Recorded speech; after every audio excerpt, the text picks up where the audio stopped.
remember this. You have to be patient in owning your own business. There are so many obstacles that come in our way.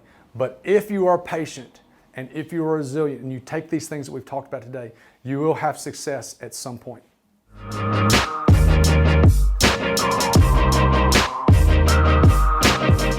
So today we're talking about business and the fact of being patient. So here in the last, I don't know, however many years, probably 8 to 10 years, it's been really, really cool to be a business owner. But it's really, really hard being a business owner. So when I got out of college coaching, I really had no idea what I was going to do, and never in a million years because I'd ever imagined myself owning my own business. But what owning my own business has made me realize is that it is a long game.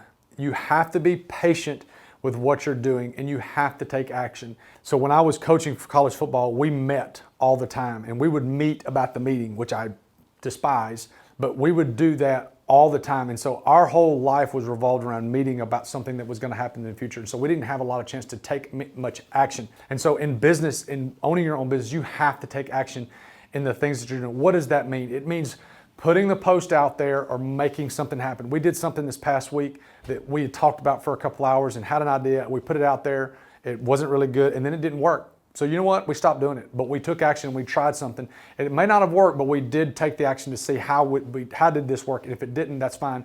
Go to the next thing. Understand that it's a long, slow process. It's going to take time. And the 120 or 500% growth, that's not realistic in all cases. Yes, you will see people that are overnight successes. But what happens when you see an overnight success?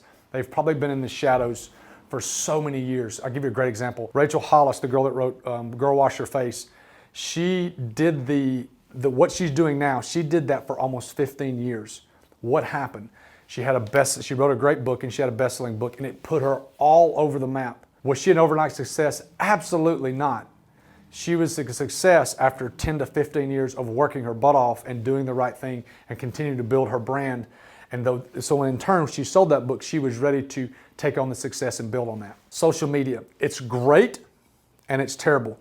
It's great because it gives us a huge mouthpiece to talk about what we do, talk to people that we would normally not be able to have contact with. But it's also bad in the fact that it gives us a false sense of what reality really is, because people post things on there that are just not true, or they're posting about how they made this much money in this amount of time, and sometimes it's just a lie, and it's so hard to say, it's so sad to say, but it's true. So there's goods and there's bad to social media. What I want you to make sure is that you're being consistent with what you're doing on social media. That's one of the things our creative director at Table and Time does. She does an amazing job at keeping us on brand, making sure we're consistent, and not wanting to worry about the big gains all of a sudden. It's a slow, consistent build of our brand and our business. Systems. Make sure that you have a system of everything that you're doing. The mistake that I made in our business when we first started MealFit years ago was we didn't have a system. I was just winging it, trying to make money, trying to get the next sale, trying to do that. And so in turn, I didn't build good systems. Now that I'm at this point that I'm at now, I'm having to go back and build better systems and be methodical with what we're doing. And so my advice to you is to make sure from day one you are building a system so that you can make things replicatable. The best book out there for this is The E-Myth Revisited. It is a great book to talk about how every business out there needs to be created in a franchise model so that you can have the business run without you there. You can be the overseer, but have it to where you can have people in your business that can run the business and create income for you so that you can do other things, but also still run the business at the same time. Methodical. You have to be methodical. There are so many times with owning your own business that it's boring. The exciting times are there, but they are few and far between. You have to be methodical. You have to be consistent and do the same things over and over and over again.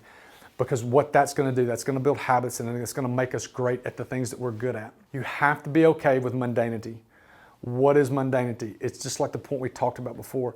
It is doing the same things over and over again that aren't glamorous, that aren't exciting, that aren't on camera. You're going to have to answer the emails. You're going to have to be nice in emails. You're going to have to call people back. You're going to have to answer DMs. You're going to have to come.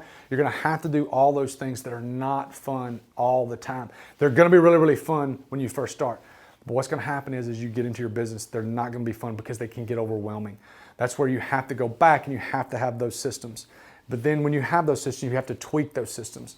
And so all this being said is, it is an exciting time to be a business owner. But understand, if you want to be a business owner, you have to be consistent and you have to play the long game in what you're doing, because there are no overnight successes. But it's an amazing thing to own your own business, because you can A, be your own boss, and B, create what you want to create. So as we wrap up, let's talk about a few things that you can do today. Be a doer more than you are a planner. Number one. Number two, create a system. Create a system for everything that you're doing, no matter if you're a baker or you're a financial planner or you're a videographer or you're a wedding planner, whatever your thing is. Create a system for how you deal with clients and all the different things that go along with your day-to-day. The last thing is, you've got to be methodical. Be methodical about your day. Be methodical about the things that you do on a daily basis. You have to say no. You have to not take telephone calls at certain times. You have to not answer emails at certain times. Remember this, you have to be patient in owning your own business. There are so many obstacles that come in our way. But if you are patient and if you are resilient and you take these things that we've talked about today, you will have success at some point.